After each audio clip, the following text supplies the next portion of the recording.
गेल्या काही दिवसांपासून जो पक्षप्रवेश रखडला होता त्यांचा आज पक्षप्रवेश झालेला आहे ते म्हणजे वैभव खेडेकर. खेडेकरजी नेमकं काय झालं होतं? कारण की दोनदा मुंबईत यावं लागलं आणि मुंबईतून परतावं लागलं होतं. बघा काय झालं होतं हे मलाच कळत नाही. म्हणजे मी एक गल्लीत क्रिकेट खेळणारा कार्यकर्ता आहे आणि आज मी पक्षाचा एक नेता या ठिकाणी झालेलो आहे.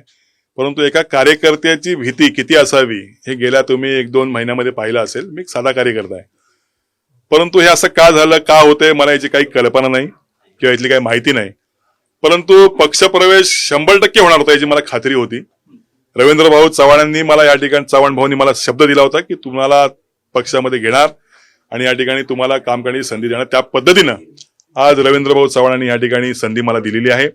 देशाचे पंतप्रधान नरेंद्रजी मोदी यांच्या दृष्टिक्षेपाला असलेला भारत, या राज्याचे मुख्यमंत्री देवेंद्र भाऊ फडणवीस यांना अभिप्रेत असलेलं सगळं काम, संघटनात्मक प्रमुख रवींद्र भाऊ चव्हाण यांच्या संघटना त्यांना अभिप्रेत असलेली, त्याचप्रमाणे आमचे आक्रमक नेते नितेशजी राणेसाहेब यांची आक्रमकता, त्याचप्रमाणे आमचे नेते प्रवीण भाऊ दरेकर, आमचे सूर्यकांतजी दळवी साहेब आणि आमचे नातू साहेब यांचं असलेलं पाठबळ, हे सगळं घेऊन मी संघटना या ठिकाणी बांधीन आणि भारतीय जनता पार्टीला या ठिकाणी यश देण्याचा काटोकाट या ठिकाणी प्रयत्न केला. तुम्ही ज्या पद्धतीने सांगितलं, खरं तर पक्षप्रवेश होणार होता, मात्र तरी देखील कुठे घोडं अडलं होतं. कारण की पक्षाच्या हकलपट्टीचं पत्र पडलं बाहेर, त्याच्यानंतरून वेगळ्या टीका सुरू झाल्या, परत थांबवण्याचा काय प्रयत्न झाला, परत नंतरून तुम्ही इकडे गाड्यांचा ताफा देखील घेऊन आला होतात, रायगडावर देखील गेला होता, त्यानंतर डोंबिवलीत जाऊन गेला होता. काय झालं होतं ते? बघा काही गोष्टी असतात, एखादा कार्यकर्ता पक्षात असल्यानंतर आणि तो बाहेर गेल्यानंतर काही गोष्टी असतात, त्याचं महत्व म्हणा, त्याचं काम म्हणा, या संदर्भात काही गोष्टी अनावधानाने झालेल्या असतात. या सगळ्या गोष्टी आहेत. आता isakal.com आहे देशातील नंबर 1 ची मराठी न्यूज वेबसाईट. प्रत्येक अपडेटसाठी isakal.com ला नक्की भेट द्या. या संदर्भात साम टीव्हीवरती एखादा आपण कार्यक्रम ठेवावा. मी तुम्हाला सविस्तर त्या संदर्भात सांगेन. भला मोठा एपिसोड होईल, मी सविस्तर खुलासा आपल्यासाठी करीन. आता ते योग्य वेळ नाही. आज मला आनंद आहे की माझ्याबरोबर सगळे सहकारी, आमचे 4ही जिल्हाध्यक्ष संतोष नलावडे, आमचे मनीष भाऊ खवळे, आमचे सुबोधजी जाधव, आमचे सौंदळकर साहेब, आमचे आखाडे साहेब आणि आमचे शहासाहेब, ही सगळीच मंडळी आज माझ्याबरोबर पक्षामध्ये प्रवेश करतात. यांच्या माध्यमातून मी कोकणामध्ये संघटन या ठिकाणी मजबूत करेन. दुसरा एक प्रश्न की ज्यावेळेस खरं तर हे आरक्षण पडलं आणि या आरक्षणानंतरून एक वेगळी चर्चा सुरू झाली.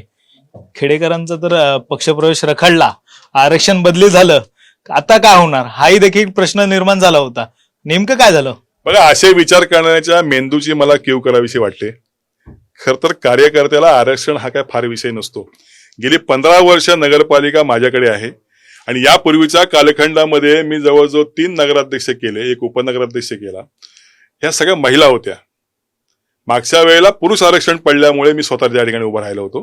त्यामुळे मला काय मिळावं यासाठी मी काही राजकारणामध्ये नाही. आज महिला या ठिकाणी पडली, फटाके फोडले आणि तुम्हाला खात्रीने सांगतो साम टीव्हीच्या माध्यमातून की येणारा नगराध्यक्ष त्याचप्रमाणे नगरसेवक हे भारतीय जनता पार्टी त्या ठिकाणी असेल. मी ते निवडून या ठिकाणी आणीन, कारण खेडची जनता माझ्याबरोबरती आहे.